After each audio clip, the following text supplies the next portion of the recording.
Bonjour à toutes et à tous. Je suis ravie de continuer avec vous d'explorer les relations entre nutrition et santé. Et puis vous allez voir aujourd'hui qu'on va élargir un petit peu notre point de vue en parlant plus généralement de durabilité et d'impact de notre alimentation, de nos systèmes alimentaires, non plus uniquement sur la santé, notre santé, la santé humaine, mais également les impacts que cela peut avoir sur la santé planétaire, les écosystèmes. On va parler aussi plus généralement de la consommation d'aliments bio et de l'exposition aux résidus de pesticides. Alors, lorsque l'on pense impact des systèmes alimentaires, bien, il faut penser vraiment multidimensionnel. Impact sur la santé humaine, tout d'abord, c'est ce que nous avons le plus développé jusqu'à présent dans le cadre de cette chaire. Et lorsque l'on est déjà sur la santé humaine, on peut déjà penser en 3 dimensions. Impact des aspects nutritionnels, le sucre, le sel, les graisses, les vitamines, etc. Impact des procédés de transformation, des additifs alimentaires, des emballages, etc., que nous avons un petit peu exploré dans un cours précédent, et impact également de tout ce qui est contaminant lié à l'environnement, des polluants, des pesticides provenant de nos modes de production agricole, par exemple. Mais, comme je disais, on va élargir aujourd'hui, on va également parler des impacts de nos systèmes alimentaires sur les écosystèmes. Et ceux-là sont multiples. Émissions de gaz à effet de serre, pollution, consommation énergétique lors de la production, du transport des matières alimentaires, utilisation des ressources naturelles comme l'eau, impact sur la biodiversité, ou encore sur l'occupation des sols, nous allons voir qu'ils sont multiples aujourd'hui, et également impact de l'alimentation de nos systèmes alimentaires sur des aspects plus socio-économiques au niveau de la production, de l'emploi, du prix payé aux producteurs, de systèmes de production agricole, comme par exemple le modèle commerce équitable, ou encore évidemment au niveau du consommateur avec toute cette question de l'accessibilité économique des denrées alimentaires, d'un régime qui soit bon, favorable pour la santé planétaire. Tout cela a un coût avec de multiples inégalités d'accès à ces régimes alimentaires durables et qui eux-mêmes sont un des leviers, une des sources des inégalités de santé. Dans ce cadre-là, la FAO a défini ce que l'on pouvait entendre aujourd'hui par régime alimentaire dit durable. Donc ce sont, selon la FAO, des régimes à faible impact environnementaux qui contribuent à la sécurité alimentaire, donc au sens suffisamment de nourriture pour nourrir, finalement, pour couvrir les besoins de la planète, et sécurité nutritionnelle, des générations à la fois présentes mais également futures. Les alimentations durables sont protectrices et respectueuses de la biodiversité, des écosystèmes. Elles sont également acceptables culturellement, on va voir que c'est une des dimensions de la durabilité, accessibles économiquement, équitables et abordables. Et donc elles sont également nutritionnellement correctes, sûres et saines d'un point de vue impact santé, tout en optimisant les ressources naturelles et humaines. Donc si on résume un petit peu cette définition, on peut voir 4 grandes dimensions dans la durabilité, donc les dimensions nutritionnelles et de santé, pour la santé humaine, environnementale et biodiversité, dimension économique et également dimension socio-culturelle, avec évidemment, comme on peut le pressentir, une interconnexion entre ces différentes dimensions de la durabilité. Alors si on balaye un petit peu ces 4 dimensions, tout d'abord, impact de l'alimentation sur la santé humaine. Alors je remets ici quelques chiffres, mais c'est vraiment quelque chose qu'on explore de manière très large dans le cadre des différents cours de cette chaire. Donc pour prendre un petit peu de recul au niveau mondial, sur 7,7 milliards d'individus dans le monde, 2 milliards actuellement souffrent de carences nutritionnelles, alors notamment carences en vitamine A, rétinol et en fer. 155 millions d'enfants sont en retard de croissance, mais également 2 milliards d'adultes sont en surpoids ou obèses au niveau mondial. Des problèmes nutritionnels évidemment très divers selon les pays, avec des situations évidemment là encore très contrastées, malgré les transitions alimentaires. Certains pays ayant des causes de décès, là ici ce sont les causes, les décès attribuables à des facteurs de risque nutritionnel au niveau mondial, et on voit dans certains pays où des facteurs de type infectieux prédominent encore, que les facteurs nutritionnels, en part relative, ont un poids moins important. Toutefois, au niveau mondial, quels que soient les pays et ici le sexe, on a les femmes ici à gauche et les hommes à droite, les facteurs nutritionnels de manière directe ici dietary risks, ou bien de manière plus indirecte, puisqu'on retrouve ici problème de pression artérielle, problème de glucose trop élevé à jeun, indice de masse corporelle trop élevé, etc. Donc là, on a des facteurs qui sont de manière finalement directe impactés par la nutrition. Et là, c'est la hiérarchie des facteurs de risque de décès au niveau mondial. Donc vous voyez la part très importante chez les hommes comme chez les femmes de ces facteurs nutritionnels de manière plus ou moins directe. Lorsqu'on parle d'obésité, là aussi, pour donner quelques chiffres au niveau mondial, on a affaire à une pandémie qui est en partie liée à l'alimentation, en partie, puisque vous le savez, il s'agit d'une maladie complexe, multifactorielle, avec de multiples déterminants, notamment génétiques, des déterminants qui ne sont pas uniquement liés à nos modes de vie. Toutefois, l'alimentation et nos modes de vie, l'activité physique également, jouent un rôle important. C'est ce que nous a synthétisé ici le World Cancer Research Fund. Vous avez l'habitude maintenant de ces matrices avec les différents niveaux de preuve, où on voit ici que donc, différents types d'activités physiques, mais également des aliments contenant des fibres, un régime méditerranéen, la marche, le fait d'avoir été allaité, sont des facteurs protecteurs d'obésité, à l'inverse du temps passé devant les écrans, du temps passé sédentaire, des boissons sucrées, des régimes de type fast-food par exemple. Et donc, au niveau mondial, on a une proportion de personnes en situation d'obésité qui a presque triplé depuis 1975, avec aujourd'hui 39% des adultes de 18 ans et plus qui sont en surpoids. Alors aujourd'hui, donc, ce sont des chiffres de 2016, et 13% en situation d'obésité. Finalement, aujourd'hui, la plupart de la population mondiale vit dans des pays où le surpoids et l'obésité causent plus de décès que l'insuffisance énergétique et l'insuffisance pondérale. On a en 2019 donc 38 millions d'enfants, donc moins de 5 ans, qui sont en situation de surpoids ou d'obésité. Et donc, encore une fois, une pandémie qui est vraiment liée, en tout cas en grande partie, à nos modes de vie, et notamment nos systèmes alimentaires. Ces mêmes facteurs de risque ou de protection, on les retrouve pour la plupart comme étant cause d'autres pathologies chroniques, cancer, donc là aussi matrice du World Cancer Research Fund avec plusieurs des facteurs alimentaires et ou activité physique que l'on retrouve ici comme facteurs soit protecteurs ou délétères, et même chose pour les pathologies cardio-métaboliques, donc diabète de type 2, maladie coronarienne ou cérébrovasculaire. Lorsqu'on regarde les tendances, ici ce sont des chiffres en France, français, donc les prévalences d'obésité au niveau national issues de différentes sources, différentes études qui se veulent nationales représentatives, on voit ici que depuis les années 80, on a une augmentation quasi linéaire de l'obésité, ici pour la population adulte, avec également augmentation de prévalence de différentes pathologies, donc diabète, maladie cardiovasculaire et cancer. Alors, encore une fois, parmi les facteurs nutritionnels en jeu, on a établi, donc grâce à la recherche et grâce aux expertises collectives qui en ont ensuite découlé, des facteurs qui sont liés de manière causale à ces augmentations de risque de pathologie. Et donc, par exemple, je prends cet exemple ici, puisqu'il va être aussi cité, on le verra tout à l'heure, comme impactant les écosystèmes, la santé planétaire. Mais on a ici, par exemple, l'impact de la consommation de viande rouge sur le risque de mortalité. C'est une étude ici qui avait été publiée dans Archives of Internal Medicine sur 2 cohortes très connues aux États-Unis, la cohorte des médecins, donc des professionnels de santé, là, qui sont des hommes.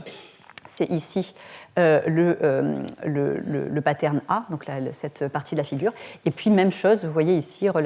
cette même augmentation dans la cohorte des infirmières américaines, donc 2 cohortes d'Harvard aux États-Unis. Même chose ici pour ce qui est relation avec le risque de cancer colorectal pour la viande rouge. Vous voyez les méta-analyses du World Cancer Research Fund qui concluent à un effet résumé significatif, délétère,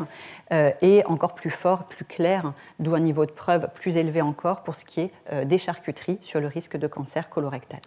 Donc c'est ce qui avait amené le CIRC, donc le Centre international de recherche contre le cancer, à conclure à un caractère cancérigène à la fois de la viande rouge avec un niveau de preuve donc, classé de 2A, donc probablement cancérigène pour l'homme, et de cancérigène pour l'homme, donc avec un niveau de preuve encore plus fort pour la charcuterie. Donc ça, c'était l'expertise du cirque de 2015. Alors, si on explore la deuxième composante, donc impact de nos systèmes alimentaires sur l'environnement, quelques informations ici. Un certain nombre de limites, de conditions finalement favorables à la vie sur Terre ont été énoncées. Pour pouvoir vivre correctement sur une planète, il faut un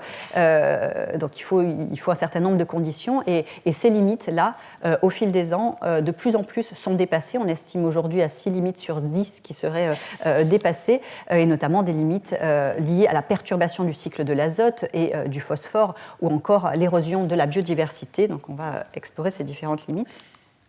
Dans un contexte où, alors pas uniquement dû évidemment à l'activité de l'homme et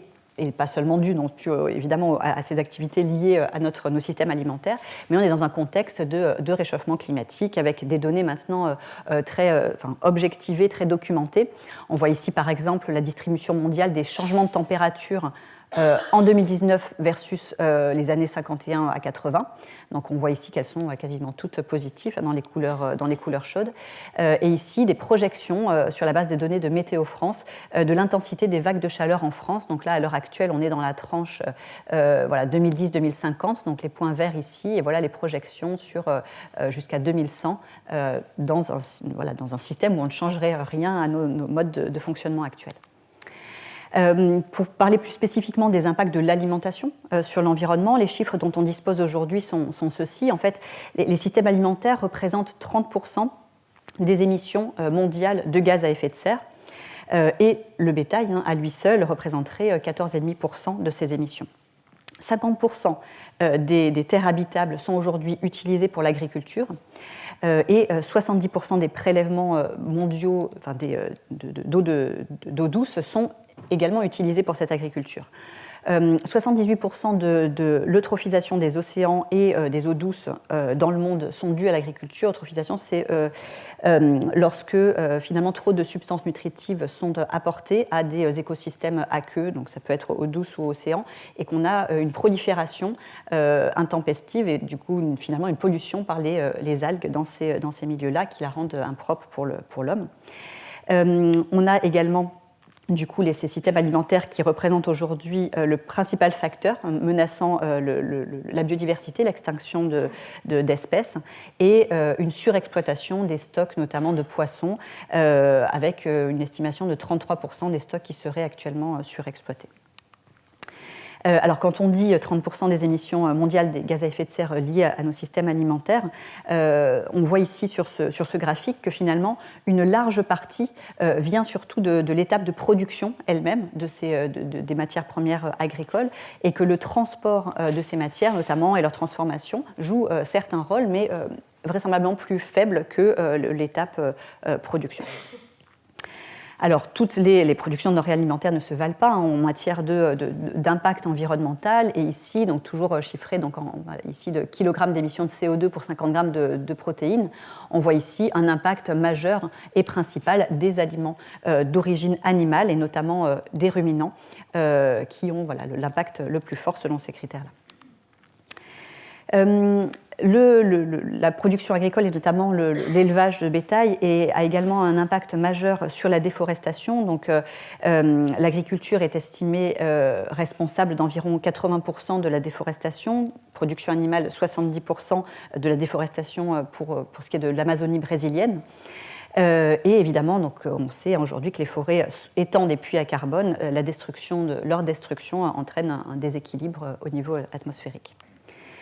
Ce qu'on a observé également au niveau des transitions alimentaires, et donc là on se situe vraiment au niveau mondial, donc à l'échelle des différents pays, c'est que l'augmentation des richesses dans un pays s'est souvent traduit par une augmentation de la demande pour des produits d'origine animale. Et que l'augmentation finalement de la demande en calories, donc qui a été rapide dans les régions en développement et en transition alimentaire, C'est donc accompagné de cette augmentation de consommation de protéines animales. On a un exemple ici en Asie de l'Est, où les consommations d'aliments d'origine animale ont augmenté de 400%, là, entre les chiffres qu'on avait dans les années 80 jusqu'à ici, là, 2010, pour atteindre environ 700 kilocalories par jour là, d'aliments d'origine animale. Avec par contre des contrastes au niveau mondial, une augmentation plus lente par exemple de ces consommations de produits animaux en Afrique subsaharienne. Alors, on pense souvent, et pas du tout à tort évidemment, mais on pense au fait de consommer local comme un moyen efficace de réduire l'empreinte carbone de notre alimentation. Alors, c'est vrai en partie, et c'est vrai notamment pour tous les aliments qui sont transportés par avion, puisqu'on sait que le transport aérien des denrées alimentaires émet 50 fois plus de gaz à effet de serre que le transport maritime. Mais il faut quand même avoir en tête, c'est ce que montre ce graphique, que le transport aérien des denrées alimentaires représente une très faible part, ici 0,16%, comparé au transport maritime ou la route ou bien le rail. Autre aspect de ces impacts environnementaux, il y a toute la dimension du gaspillage alimentaire qui est vraiment majeure. Ce sont des tonnes de nourriture qui sont gaspillées. Donc, on estime à environ un tiers des aliments destinés à la consommation humaine qui seraient perdus tout au long de la chaîne. Un gaspillage qui intervient à différents niveaux, bon, certes les consommateurs, mais aussi la restauration, les industries, et donc ce qui a conduit le ministère de l'Agriculture à émettre notamment une campagne pour essayer de limiter ce gaspillage sur la base donc, du champ des contes, avec des jeux de mots sur les contes traditionnels. Donc, autre impact qui commence à être maintenant bien connu, bien documenté, c'est la perte de biodiversité. On a au XXe siècle, finalement, l'agriculture a perdu environ 75% de ses variétés au niveau mondial. En Chine, on parle donc depuis 1949 de 90% des espèces, donc des variétés agricoles qui ont été perdues. Par exemple, autre illustration, on avait 30 000 espèces de riz en Inde environ dans les années 1900. On est aujourd'hui à 12 espèces principales de riz qui sont cultivées, donc avec énormément d'autres indicateurs qui illustrent cette perte de biodiversité. Et donc finalement, si on ne change pas, donc dans le scénario business as usual, on reste comme on est actuellement. Des projections ont été ici proposées sur différents critères d'impact environnementaux. Donc ici sont les émissions de gaz à effet de serre, et vous voyez d'autres critères. Et donc dans quelques années, on aura finalement une augmentation d'entre 50 à 92% de chaque indicateur environnemental, donc entre, on va dire, 2010, quand a été réalisée l'étude, à 2050, à horizon 2050. Autre dimension, donc les dimensions socio-économiques des systèmes alimentaires. Donc, alors c'est un fait, là aussi, on a des projections au niveau démographique qui permettent à peu près de quantifier à combien d'habitants nous serons sur Terre dans quelques années. Donc on a une projection à environ 2050 qui estime à 10 milliards d'individus sur la planète. Et donc la question légitime, c'est comment nourrir correctement ces 10 milliards de personnes, comment subvenir aux besoins et tout en préservant les ressources naturelles de la planète. Dans un contexte où cela n'est pas si évident, puisqu'on a eu une forte augmentation des rendements agricoles sur plusieurs espèces entre les années 50 et milieu des années 90, et on a aujourd'hui une stagnation des rendements, voire même un léger recul pour certaines espèces produites de ces rendements-là. Et donc, certains groupes, comme le GIEC, là, par exemple, en 2014, qui a alerté sur le fait que tous les aspects de la sécurité alimentaire sont potentiellement affectés également par les changements climatiques, donc un warning à ce niveau-là. On sait que l'alimentation est le premier employeur de la planète, mais avec souvent des coûts, des prix payés notamment aux producteurs au début de chaîne, qui sont souvent bas, avec une stratégie des différents acteurs de la chaîne qui sont d'essayer de produire des aliments le plus bon marché possible, et tout cela en maximisant les marges aux différentes étapes de la chaîne. Et également avec cette notion à garder en tête finalement d'externalité négative, c'est-à-dire que ce qu'on chiffre comme étant un coût de production de nos denrées alimentaires, vraisemblablement, il serait estimé à 3 fois plus élevé dans la réalité si on prend en compte ces externalités négatives. Et ça, c'est assez bien illustré par cette analyse ici, cette quantification qui a été faite pour les États-Unis, où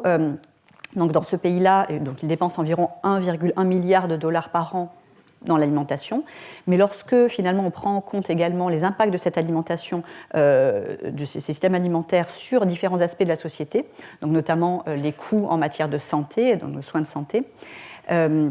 l'impact sur le changement climatique, sur la perte de la biodiversité, eh bien finalement, ces coûts, cette facture s'alourdit.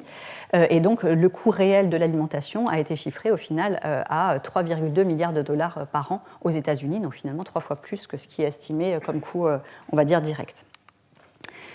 Également, donc, coût aussi indirect de l'utilisation massive de pesticides dans les modes de production actuels, avec un chiffrage ici pour la France de 372 millions d'euros de ces utilisations de pesticides, donc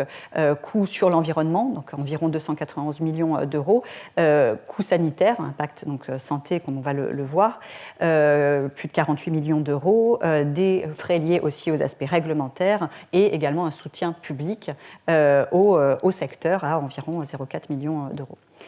Et donc, bon, finalement, si on regarde un petit peu les échelles, cette valeur totale des coûts représente plus de 10% du budget annuel du ministère de l'Agriculture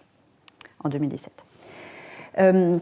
On a également donc une situation qui est profondément inégalitaire lorsqu'on dézoome et qu'on regarde au niveau mondial. Le coût, finalement, l'accessibilité pour pouvoir avoir un régime sain qui couvre l'ensemble des besoins, qui permet à plus long terme de couvrir, de prévenir les différentes pathologies autant que possible, et un régime de manière plus globale, durable, eh bien, cela n'a pas le même coût selon les régions du monde, avec des fortes inégalités, y compris même au sein d'un même pays et des situations évidemment très complexes et très variables selon les régions du monde. Enfin, donc, quelques chiffres indicateurs aussi de ces notions d'accessibilité et de problèmes économiques liés à nos régimes alimentaires. La crise sanitaire a accentué, ici en France, mais c'est vrai dans de nombreux pays du globe, la précarité alimentaire. Ici, quelques chiffres du Secours catholique en 2020. Un Français sur 10 a eu recours à l'aide alimentaire durant la pandémie. Jusqu'à 7 millions de personnes qui auraient eu recours à cette aide en 2020, donc près de 10% de la population, et 57% des ménages interrogés dans ce rapport-là, demandaient l'aide alimentaire pour la première fois. Et donc, on le voit ici, vraisemblablement, un impact de cette situation de pandémie. Alors, quelques informations, donc un petit peu plus rapidement, mais informations aussi donc, sur cette dimension importante de la durabilité, c'est l'acceptabilité socioculturelle. C'est-à-dire qu'on ne peut pas essayer de tendre, on va voir quelles solutions on peut avoir pour tendre vers un régime plus durable, plus favorable à la santé humaine et planétaire, si on uniformise les consommations et si on ne respecte pas finalement les traditions, les cultures locales, les idéologies. Et donc, j'avais illustré lors de la leçon inaugurale cette diversité des régimes alimentaires dans les différentes régions du monde, notamment à travers l'alimentation des enfants, dans le cadre des photographies de Gretz Segal. Chose qu'on peut également illustrer ici par différentes assiettes. Alors, on n'est jamais au niveau d'une assiette, quand on parle de régime alimentaire durable, on n'est pas juste au niveau d'une assiette d'un repas, c'est plus global que ça. Mais néanmoins, voilà des exemples ici d'assiettes qui, dans leurs proportions, dans les types d'aliments et dans leur mode de transformation, ou au contraire de faible transformation, respectent finalement cette notion de durabilité, à la fois, encore une fois, pour l'homme et la planète. Et on voit ici une extrême diversité de ces menus, de ces assiettes. Donc il y a 1001 manières, finalement, de tendre vers des régimes alimentaires plus durables. Alors on voit quand même comme point commun qu'ils ont d'être donc flexitariens, donc ce qui veut dire ici des produits majoritairement d'origine végétale, mais pouvant aussi contenir en quantité limitée des produits d'origine animale, donc poissons, viande ou produits laitiers par exemple, avec,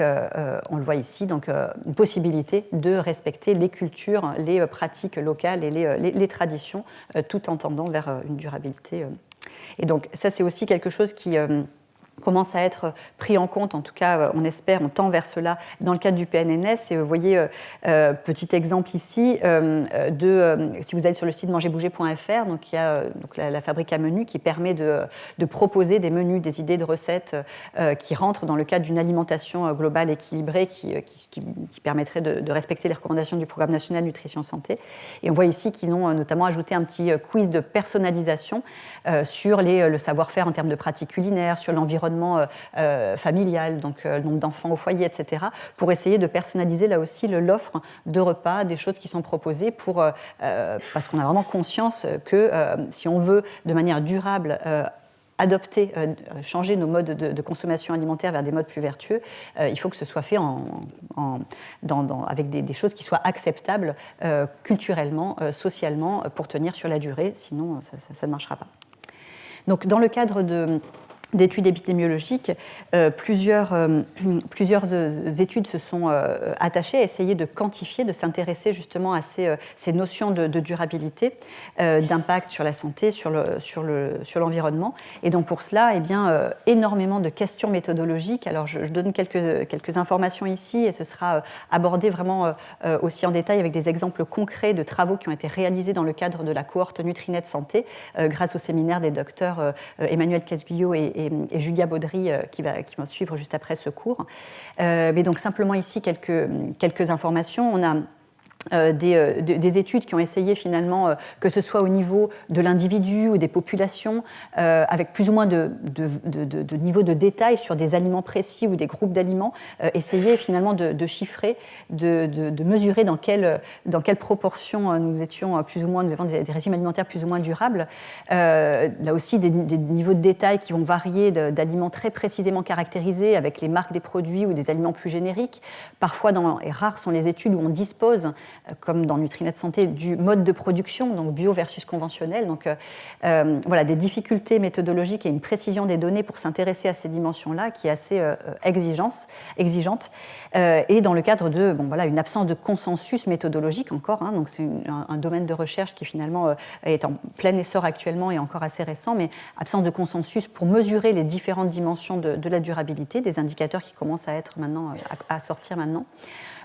Pour ce qui est de l'impact environnemental, une prédominance dans beaucoup d'études d'utilisation de l'indicateur, donc émission des gaz à effet de serre, mais d'autres sont possibles, comme on va le voir. Souvent les dimensions sociales qui ne sont pas considérées. Et puis, là aussi, pour prendre en compte les dimensions impact nutritionnel, impact sur la santé, parfois des études qui ne prennent en compte que les aspects vraiment liés à la couverture des besoins nutritionnels ou d'autres qui vont vers des considérations plus sur la santé à long terme et le risque de pathologie chronique. Donc là, quelques exemples d'indicateurs qui sont parfois utilisés dans ces études en population pour mesurer les impacts environnementaux. Donc on a souvent la méthode de l'analyse du cycle de vie qui est utilisée avec, donc, comme je disais, l'émission des gaz à effet de serre qui ressort souvent, mais aussi d'autres indicateurs pour mesurer donc, les aspects épuisement des ressources, donc consommation énergétique, qualité des eaux, utilisation de l'espace ou encore acidification des milieux. Pour ce qui est de l'impact sur la biodiversité, donc assez difficile également à évaluer. Et puis là, pour le coup, on ne peut pas utiliser l'ACV standard. Mais donc, voilà, plus ou moins de critères et plus ou moins complexes selon les études. On va voir quelques exemples d'études en population qui se sont attelées à cet exercice. Donc ici, par exemple, on a une étude qui a été menée au Royaume-Uni sur plus de 51 000 participants qui avaient différents régimes alimentaires, donc régime omnivore, régime pescarien ou bien végétarien ou vegan. Et ce qu'ils ont pu montrer dans cette étude-là, c'est finalement, donc ils ont pu confirmer ce qu'on pouvait pressentir, une relation très forte entre émissions de gaz à effet de serre et consommation de produits d'origine animale, relation dans le sens positif. Avec des régimes végétalisés donc, qui sont plus riches en fibres, fruits et légumes aussi, et un chiffrage ici donc, entre des régimes, donc s'ils prenaient vraiment les deux extrêmes du spectre, donc entre vegan et gros consommateurs de viande, donc ici qui était entendu par plus de 100 grammes par jour de consommation de viande, eh bien ça équivalait au niveau d'une année finalement à la consommation en matière d'émissions de gaz à effet de serre, à la consommation d'une voiture performante qui aurait roulé environ 18 000 km. Donc c'est l'estimation qu'ils avaient réalisée dans cette étude. Autre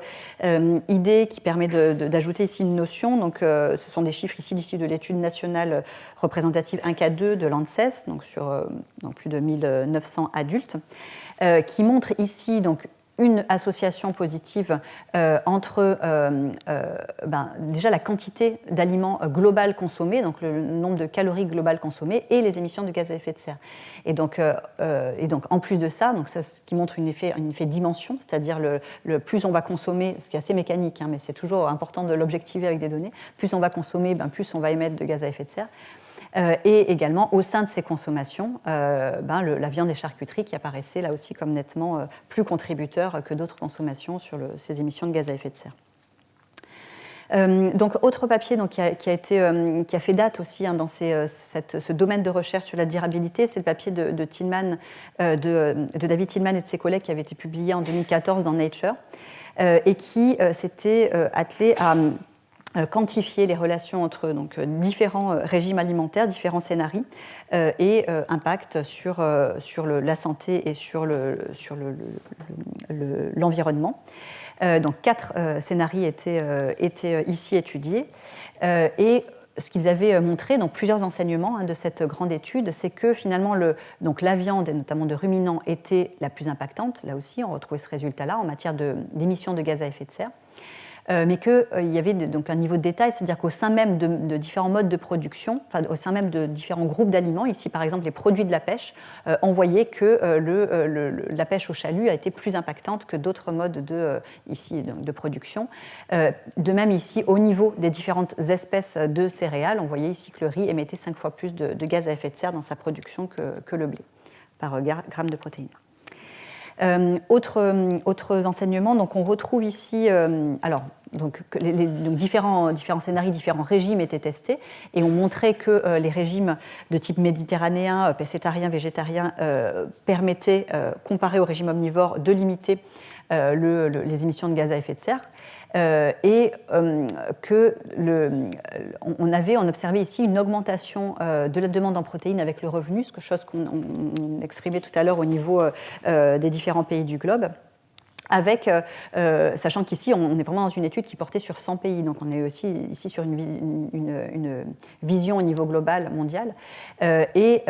une baisse donc, de demande en protéines végétales avec le revenu, et notamment en Chine, donc avec par contre là aussi une situation contrastée selon les pays, l'Inde ne suivant pas ce pattern-là. Et donc, de manière globale, ces transitions alimentaires s'accompagnaient également avec d'une augmentation des calories vides, donc des calories vides, c'est les calories qui n'apportent pas de manière simultanée des éléments nutritifs intéressants pour la santé, des vitamines, minéraux, des fibres, etc. Et donc une transition nutritionnelle qui finalement,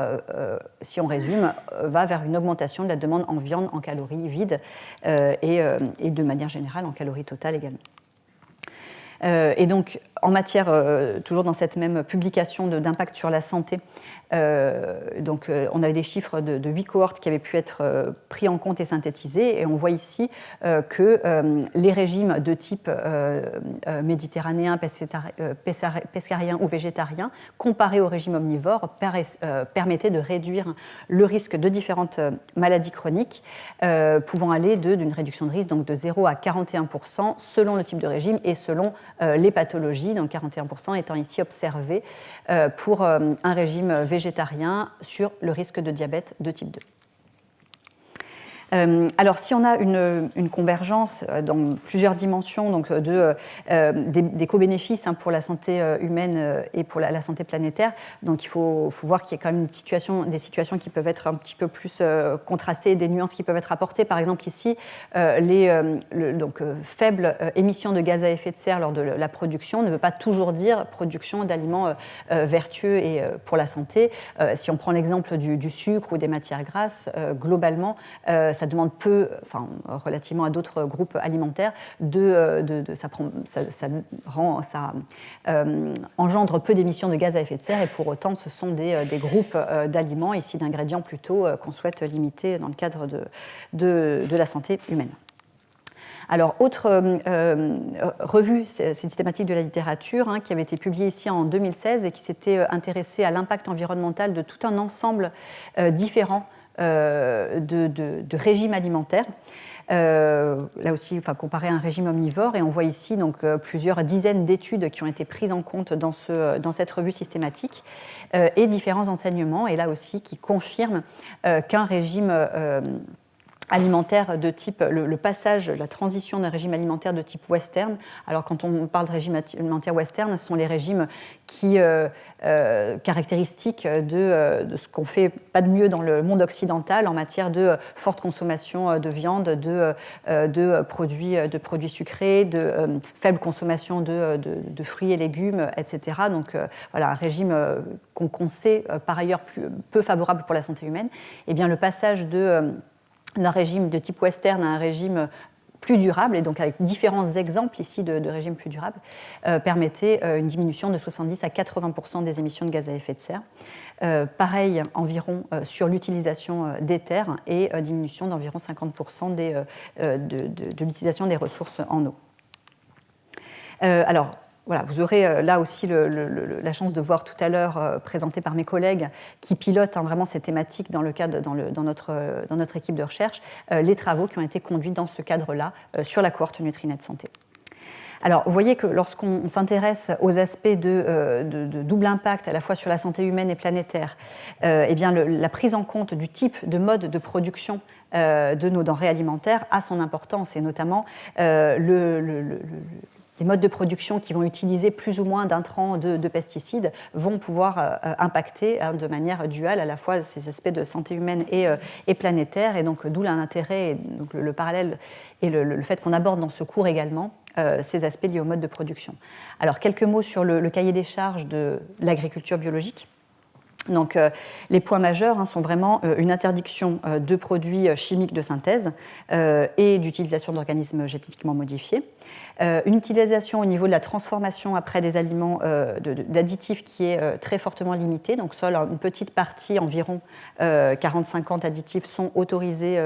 dans les produits bio comparés aux environ 330 additifs qui existent, qui sont autorisés sur le marché européen à l'heure actuelle.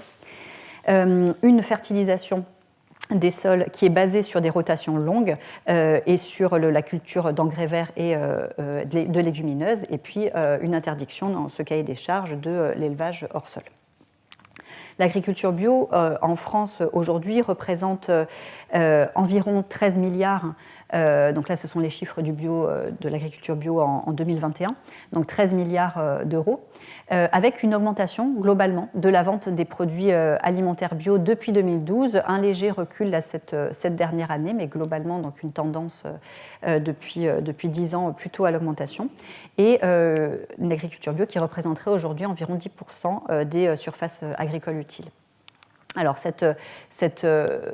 chiffre de 10,3%,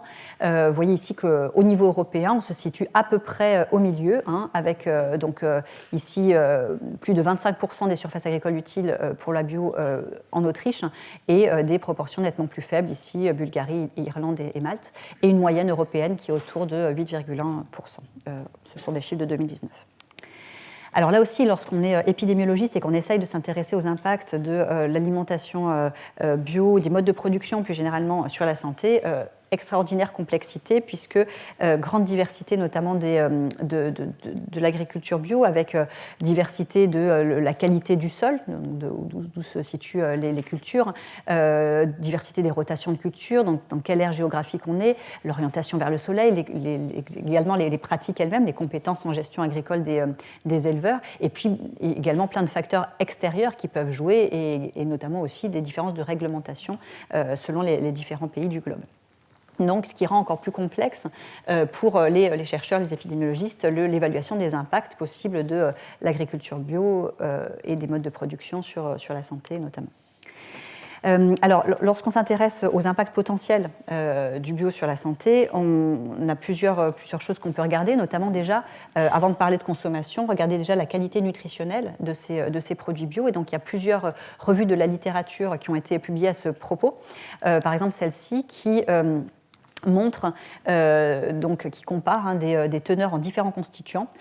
entre des produits issus d'une agriculture conventionnelle et issus de l'agriculture biologique, et qui montre globalement en moyenne des teneurs plus élevées en antioxydants, différents antioxydants, polyphénols, xanthophiles et différents caroténoïdes.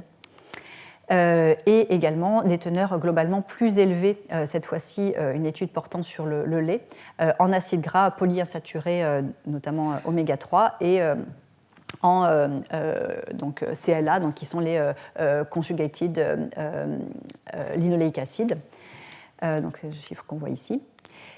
Et toujours dans le lait, des teneurs plus élevées en vitamineux, donc alpha-tocophérol et en fer, mais en revanche, des teneurs plus faibles en iode et en sélénium dans les laits bio comparés au lait issu d'une agriculture conventionnelle. Autre groupe d'aliments qui a été étudié dans le cadre de revues systématiques et méta-analyses, les viandes ou les viandes bio avaient tendance à avoir des teneurs plus élevées en acides gras polyinsaturés, notamment oméga 3, et plus faibles en acides gras monoinsaturés. Donc au global, même si tout n'est pas totalement linéaire et systématique, il y a quand même une tendance, d'après ces revues systématiques, à une meilleure qualité nutritionnelle des produits bio. Pour ce qui est de la question des mycotoxines, sûrement d'autres recherches éclaireront ces aspects-là dans le futur. C'est vraiment un domaine d'intérêt, et y compris d'ailleurs l'impact des mycotoxines sur la santé. Ça fait partie des choses qui pourront être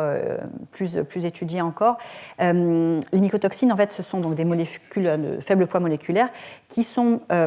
le plus souvent thermostables, donc ça veut dire qu'ils ne disparaissent pas ou pas totalement lorsqu'on chauffe les produits lors des procédés de transformation. Voilà, et notamment en milieu non aqueux, et qui proviennent, qui sont produites par les champignons et les moisissures qui peuvent survenir lors des denrées alimentaires, donc au niveau de la production, du stockage notamment des aliments, et puis voir après de leur transformation et leur conservation. Et donc, elles sont difficilement dégradables et elles peuvent avoir des impacts sur la santé. Donc, certains sont pressentis. Et donc, on pourrait se poser la question, effectivement, de la présence plus importante de ces mycotoxines dans les produits issus de l'agriculture biologique du fait de la moindre ou non-utilisation de fongicides ou de différents pesticides dans ces modes de production. Dans les faits, pour l'instant, il n'y a pas de preuves ou d'études qui laissent penser à une plus forte teneur en mycotoxines dans les produits bio, ce qui reste encore à confirmer, à investiguer dans d'autres études, mais pas de preuves dans ce sens pour l'instant. Pour ce qui est des teneurs en métaux lourds, donc contaminants de type métaux lourds, là aussi plusieurs revues de la littérature, donc celle-ci datant de Johnson en 2014, qui montrait une plus forte teneur en métaux lourds dans les cultures conventionnelles, notamment du fait que le cuivre et le zinc sont présents dans certains engrais inorganiques qui sont utilisés dans l'agriculture conventionnelle. Par ailleurs, donc cette revue de Baranski en 2014 qui montrait une plus faible teneur en cadmium dans les produits bio comparés aux produits conventionnels.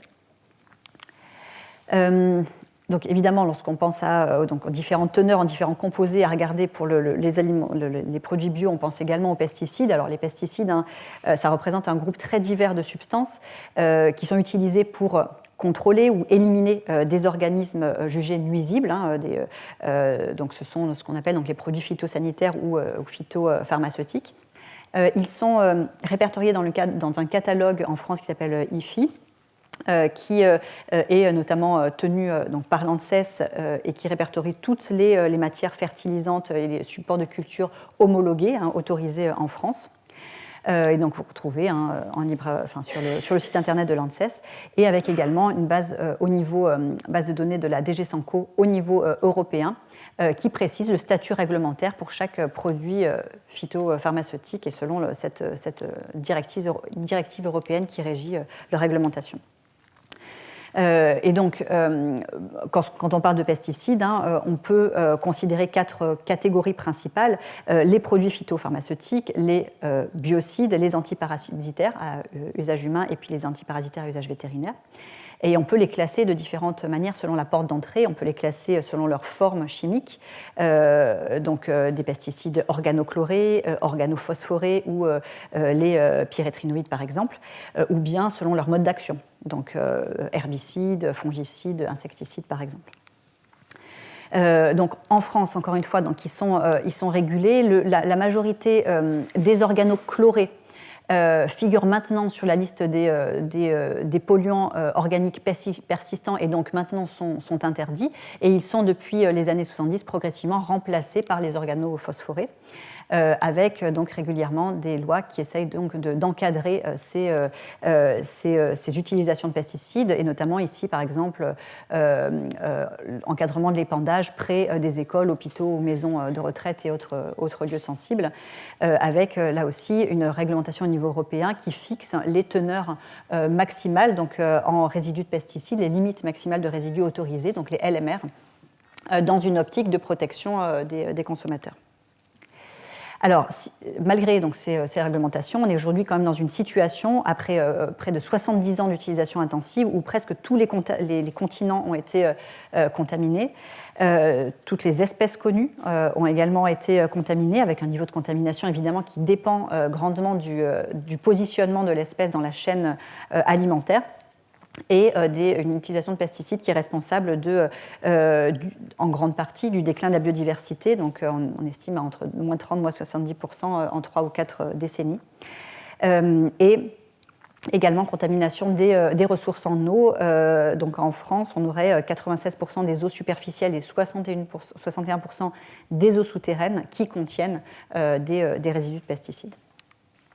Parmi les voies d'exposition, donc là on parle en population générale, on ne parle pas spécifiquement chez les populations d'agriculteurs par exemple ou de producteurs de ces pesticides où il peut y avoir des contaminations évidemment directes, de contact, etc.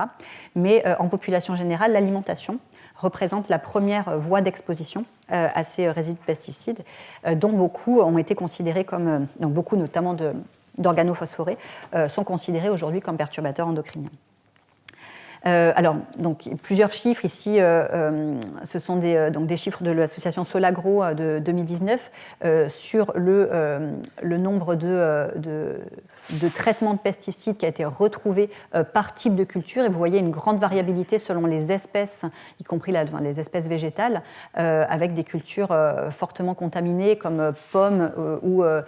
pêche ou pommes de terre ici par exemple, d'autres qui semblent moins contaminées à date, donc maïs fougère, triticale ou chou-fleur par exemple. Des données également de contamination qui sont fournies au niveau européen, donc grâce qu'on peut trouver notamment grâce à l'autorité européenne de sécurité alimentaire, l'EFSA, qui du coup dispose de teneurs en résidus de pesticides dans différents types d'aliments et notamment tenant compte aussi produits de manière bio ou conventionnelle. Et on voit ici, donc, sur 28 900 aliments qui avaient été analysés en conventionnel et 1900 et quelques produits bio. Sur les bases de contrôle là, sur différentes années, on avait environ 44% des aliments conventionnels qui contenaient au moins un résidu de pesticide quantifiable,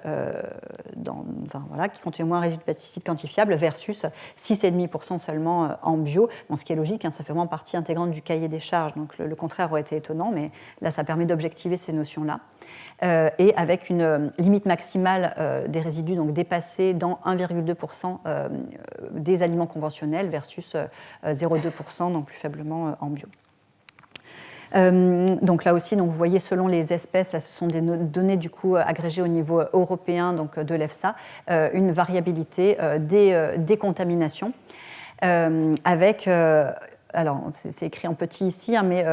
ici, en orange, on a le pourcentage finalement d'aliments de type produits par une agriculture conventionnelle avec des résidus qui sont au-dessus de la limite de détection. Donc en orange, vous voyez très nettement supérieur au même pendant ici, en bleu, pour ce qui est des aliments produits dans le cadre de l'agriculture bio. Donc, ce qui confirme ce qui, par construction du fait du cahier des charges, était évidemment attendu.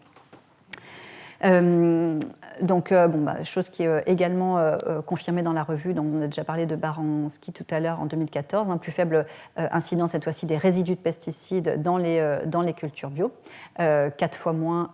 par rapport à l'agriculture conventionnelle dans ce qui est ici étudié dans cette revue systématique de la littérature. Et puis des choses qui ont été également objectivées par des essais contrôlés randomisés. Ici, par exemple, un essai sur, donc ce sont des essais de petite taille, ici de 13 participants en crossover qui ont été notamment nourris avec une alimentation en 80% bio durant 7 jours et où on a pu voir la diminution chez ces personnes-là par rapport à du coup, une alimentation conventionnelle classique, une diminution des résidus de pesticides dans les urines de ces participants. Donc on a pu objectiver ça de manière expérimentale. Chose également qui a été observée ici dans le cadre d'une étude d'intervention sur l'alimentation bio chez des jeunes enfants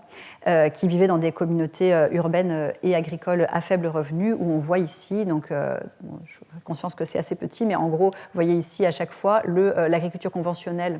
en bleu et le bio ici en noir, et donc pour plusieurs résidus de pesticides, une diminution là aussi des pesticides urinaires dans cette étude-là. Au niveau français, c'est l'ANSES qui régit un observatoire des pesticides et donc la surveillance finalement des expositions alimentaires aux résidus de pesticides conduit à la production d'indicateurs donc de risque pour le suivi et l'orientation des programmes nationaux de surveillance et notamment du plan aussi éco-phyto avec ici des méthodes d'évaluation qui sont basées sur différents indicateurs de risque chroniques et aigus et qui sont actualisés notamment sur la base de toujours ces études nationales représentatives de la population que sont les études INCa dont se sert largement l'ANSES pour ces études de surveillance. Là aussi, lorsqu'on parle d'essayer de transposer ça à la recherche en épidémiologie, recherche en population, gros challenge ici pour arriver à prendre en compte cette diversité donc à la fois donc des conditions de croissance qui peuvent être différentes, des procédures d'échantillonnage qui sont différentes selon pour arriver à quantifier donc ces expositions aux résidus de pesticides, etc. dans les produits, utilisation de variétés différentes, tout cela pouvant jouer sur la teneur en certains nutriments et métabolites secondaires. Et cette teneur-là, en plus, ne peut pas être. C'est pas parce qu'on a une teneur plus importante en certains nutriments intéressants ou au contraire en problématiques qu'on a des effets directs sur la santé. Donc l'impact sur la santé, certes, passe par ces aspects intermédiaires, mais le lien n'est pas totalement direct. Il y a les aspects d'absorption des nutriments, de biodisponibilité. Donc on a affaire, lorsqu'on s'intéresse à l'impact de ces systèmes alimentaires, ces modes de production sur la santé, à des modèles qui sont extrêmement complexes et qui nécessite notamment des études prospectives de grande ampleur avec énormément de données collectées et également, si possible, lorsque cela est possible et notamment éthiquement, la mise en place d'essais contrôlés randomisés. Donc, études qui sont rendues notamment d'autant plus complexes. C'est vraiment complexe d'avoir cette vision, une image claire de cet impact, notamment des résidus de pesticides sur la santé, puisque les voies d'exposition sont multiples. Alors, on a une ingestion chronique de petites doses de pesticides, finalement, via les aliments en population générale. Se pose la question de la stabilité, qui peut être variable dans les différents compartiments digestifs de l'organisme, quid de l'impact, quels effets de l'impact sur notre microbiote intestinal, quels sont les effets également du contact de ces substances-là avec nos entérocytes, dans quelle mesure et quelles substances passent plus ou moins dans la circulation générale, sont plus ou moins excrétées, avec une variabilité, comme on l'a vu, des types de composés dont on parle ici, quand on parle des pesticides de manière générale, et avec une toxicité qui peut être très variable selon différents facteurs. Alors, selon le type de pesticide, évidemment, mais également selon la quantité à laquelle on est exposé, la concentration, la durée d'exposition et également à quelle période de la vie, quelle fenêtre d'exposition, pendant la grossesse, à différents âges critiques par exemple, selon la voie de pénétration de ces pesticides dans l'organisme, par la peau, l'ingestion alimentaire, l'inhalation par exemple, et selon également les autres matières inertes ou les produits chimiques qui sont contenus dans le pesticide. C'est un peu comme les excipients dans les médicaments, il n'y a pas que la substance active qui pourrait également avoir un effet ou interagir et qui pourrait donc jouer sur l'impact santé. Donc des modèles et des effets qui sont très difficiles à appréhender avec, alors traditionnellement en toxicologie, on aime bien, et donc ce concept-là de la dose fait le poison, et donc c'est vrai pour beaucoup de phénomènes toxicologiques où on a finalement jusqu'à une certaine dose, pas d'effet délétère sur la santé. Alors parfois un effet linéaire dès le début, ou bien pas d'effet, et puis un effet seuil à partir duquel les problèmes de santé commencent à apparaître. Quand on est dans ces situations-là, c'est plus facile de voir et d'arriver à établir des relations dose-effet assez claires du phénomène qu'on étudie. Mais là, les choses sont beaucoup plus complexes et on a parfois des relations qui peuvent être non linéaires, des relations dose-effet qui existent vraiment dans la réalité et de manière causale, mais de manière non linéaire. Par exemple ici, si on prend ce schéma-là, on peut avoir des substances qui, finalement, lorsqu'elles sont en trop faible quantité, en très faible quantité, ne vont pas être détectées par nos systèmes de détoxication dans l'organisme, donc ne vont pas être repérées, éliminées, et du coup, notre organisme nettoyé, mais finalement, à bas bruit et sur la durée, vont pouvoir avoir tout de même un impact sur la santé, justement parce qu'elles ne sont pas éliminées, qu'elles vont rester dans l'organisme. Lorsqu'elles sont en quantité, on va dire, au milieu, et bien là on a nos systèmes de détoxication qui fonctionnent correctement, qui repèrent ces substances, qui les éliminent, et du coup des effets potentiellement moindres sur la santé. Et au contraire, évidemment, lorsque là pour le coup on a une forte dose, nos systèmes de détoxication sont dépassés et on retrouve des effets délétères pour la santé. Donc c'est des choses qui ont été décrites pour certaines substances en toxicologie et potentiellement certains pesticides, et qui rendent d'autant plus complexe cette évaluation des effets santé de ce type de substance. Alors, certaines cohortes en population se sont attachées à essayer d'étudier les relations entre consommation d'aliments bio et liens avec la santé, comme par exemple la cohorte Parsifal, ici sur 14 000 enfants issus de 5 pays européens, qui montrent que les enfants consommant plus d'aliments bio présentaient moins d'allergies alimentaires comparé à un groupe d'enfants ayant été nourris avec majoritairement une alimentation type conventionnelle.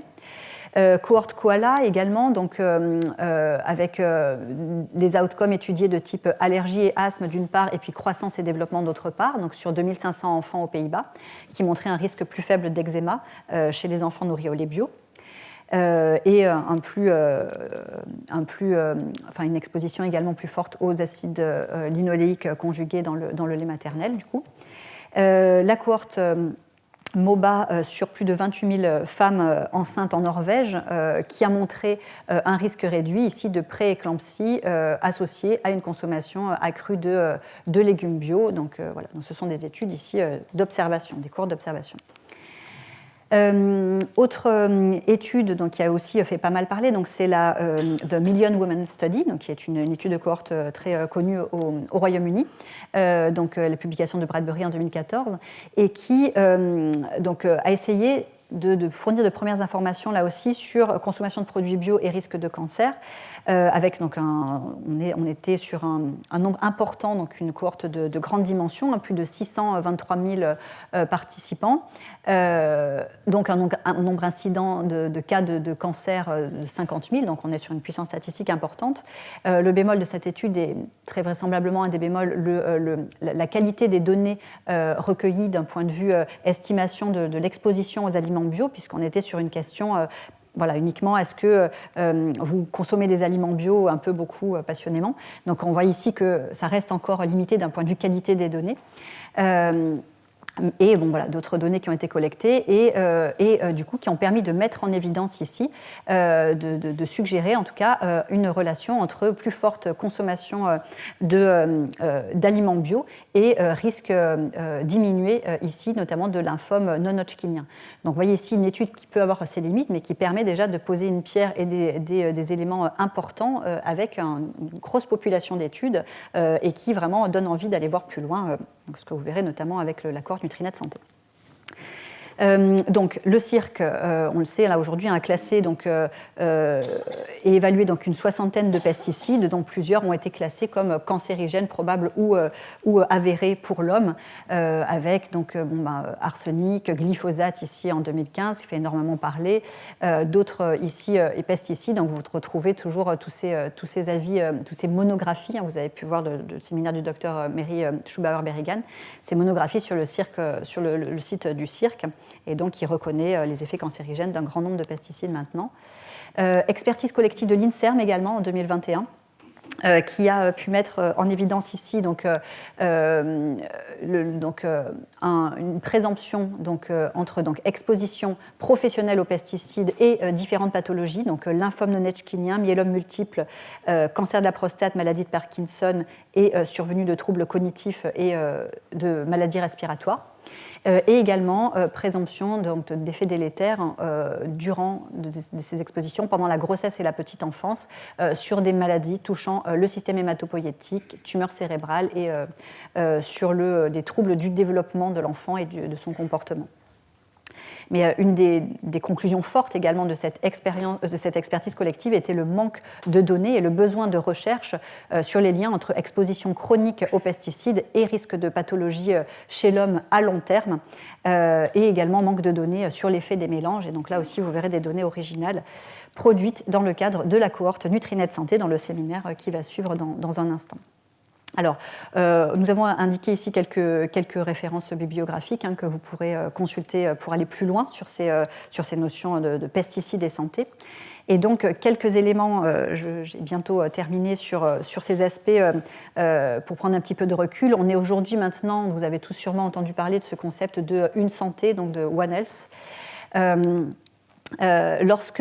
J'illustre ça avec le programme national nutrition santé, lorsque je vous disais qu'on a un programme national nutrition santé qui recommande aujourd'hui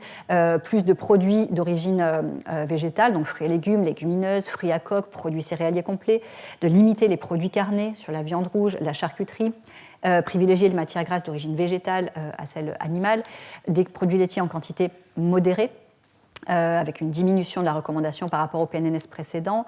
privilégier le fait maison local de saison, le bio et évidemment aussi activité physique et notamment qui passe par une mobilité active, donc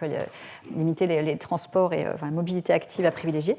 Et bien tout ça évidemment a pour objectif premier la santé humaine, mais on voit aussi les co-bénéfices évidents que ça peut avoir sur la santé planétaire, et c'est aussi une des dimensions, une des volontés du PNNS d'intégrer maintenant cette dimension-là. On a donc petit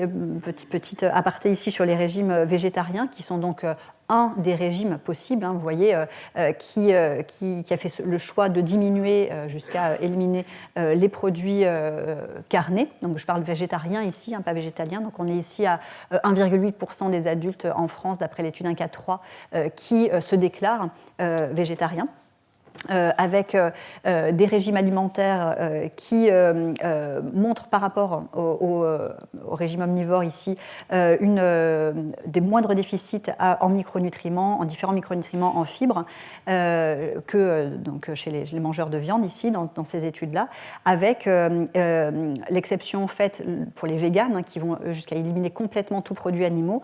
où on peut avoir ici des problèmes qui ont été objectivés là de notamment un manque en vitamine B12, potentiellement en zinc également, parce que ce sont évidemment des nutriments qu'on trouve principalement dans les sources animales. Des études aussi qui suggèrent des bénéfices sur la santé de ce type de régime-là, donc en termes de surpoids et d'obésité. Et avec un warning aussi, donc issu d'un travail de Benjamin Alès ici et de ses collègues là, dans la cohorte Nutrinet Santé, qui montrait par contre une forte proportion de produits ultra-transformés consommés par les personnes se déclarant végétariens dans la cohorte Nutrinet Santé, et ce notamment expliqué par le fait que le marché des produits de substituts aux produits carnés, donc des galettes végétales, de légumineuses, etc., est en pleine explosion, expansion, mais que ça s'accompagne, c'est souvent des produits qui s'accompagnent pour pallier du coup aux matières grasses, aux produits animaux qui ne sont pas utilisés, par l'ajout d'additifs, des texturants, des émulsifiants, etc., qui en font des produits ultra transformés dont, on l'a vu la dernière fois, on peut s'interroger sur les impacts sur la santé à long terme. Voilà, donc l'association Solagro s'est également attachée à essayer de se projeter sur l'avenir et donc de regarder ce que pourrait donner tout cela, tous ces systèmes alimentaires en 2050, avec notamment donc le AFTER 2050, qui est des scénarios d'utilisation des terres agricoles et forestières pour essayer de tendre vers une satisfaction des besoins alimentaires, énergétiques, en matériaux et également réduire les impacts environnementaux, notamment ici gaz d'émissions à effet de serre, en proposant ici donc une assiette plus végétale, moins animale et également des pratiques plus agroécologiques en proposant, eux, c'est ce qu'ils proposeraient, donc une alimentation de 45% en bio, augmentation des cultures, des surfaces cultures fruits et légumes et de protéagineux, maintien des prairies naturelles, etc. Donc vous pourrez voir un petit peu là, ce qu'ils proposent comme scénario pour impacter positivement, pour aller dans la bonne direction. Autre collectif très important, et vous verrez ici aussi là, dans le cadre de Nutrinet des travaux à ce propos-là, donc je vais passer assez rapidement, mais donc c'est le collectif donc de Eat Lancet, notamment mené par Walter Willett, donc qui est un célèbre épidémiologiste à Harvard, où ils ont tenté de définir en 2019 un régime de référence qui serait sain et universel pour servir de base du coup, à l'estimation des effets sur la santé et sur l'environnement, donc de régimes alternatifs au régime alimentaire actuel, standard, qui sont actuellement trop riches et pas assez vertueux, riches en éléments pas assez vertueux pour la santé. Et vous voyez ici qu'on retrouve ces notions ça c'est une assiette type Eat Lancet, avec un régime alimentaire qui serait optimal d'un point de vue calorique, ni trop ni trop peu, une grande diversité d'aliments d'origine végétale, faible quantité d'aliments d'origine animale et de graisses, privilégier les graisses insaturées plutôt que saturées, et des quantités limitées de céréales raffinées, d'aliments très transformés, de sucre ajouté, avec des bénéfices attendus sur la santé. Donc ça, ce sont des travaux qu'eux ont publiés dans ce rapport Eat Lancet, où ils estiment que de passer du régime actuel ils ont fait différents scénarios, mais globalement tout converge vers environ, selon eux, 11 millions de décès prématurés qui seraient évités en tendant vers ce régime de type Eat Lancet, et des bénéfices attendus également en matière de limitation des émissions de gaz à effet de serre, donc en matière d'impact environnemental. Là aussi, vous aurez plus de détails ensuite. On est donc aujourd'hui dans une volonté, notamment de par le PNNS et de par les politiques alimentaires au niveau mondial, une volonté de tendre vers une alimentation plus durable dans toutes ces dimensions, et donc vous avez vu dans la complexité de ces dimensions qui sont elles-mêmes interconnectées, avec des possibilités d'action à la fois sur les modes de production, de transformation des aliments, emballage, transport, sur la quantité également de produits animaux consommés et la quantité totale d'aliments consommés également. Action à conduire aussi au niveau gaspillage une carte à jouer ici, puisqu'on a une préoccupation de plus en plus forte des citoyens sur ces considérations, notamment environnementales, sur cette prise de conscience collective qu'on a ici et là, via nos systèmes alimentaires, un levier de changement possible de nos comportements et d'impact sur la planète. Je pense que j'ai assez abordé. Et pour terminer, l'Organisation des Nations Unies a, dans ce cadre-là, émis ces objectifs de développement durable que vous retrouvez aussi, que vous devez connaître et que vous retrouverez sur leur site internet, objectifs qu'on aimerait atteindre. On se fixe jusqu'à 2030 pour les atteindre, avec, et je terminerai là-dessus, toujours cette considération, lorsqu'on parle de ce qu'on peut faire, sur quoi on peut agir, une action certes au niveau individuel, et donc on est tous responsables dans nos comportements, dans nos choix alimentaires de changement, et donc on est porteur de changements et d'actions que l'on peut réaliser au niveau individuel, mais on est toujours aussi dans... attention, ne pas culpabiliser toujours pareil en bout de chaîne les individus, les consommateurs, et réfléchir à une modification des systèmes de manière plus globale et aux choix politiques qui vont avec. C'est-à-dire que là,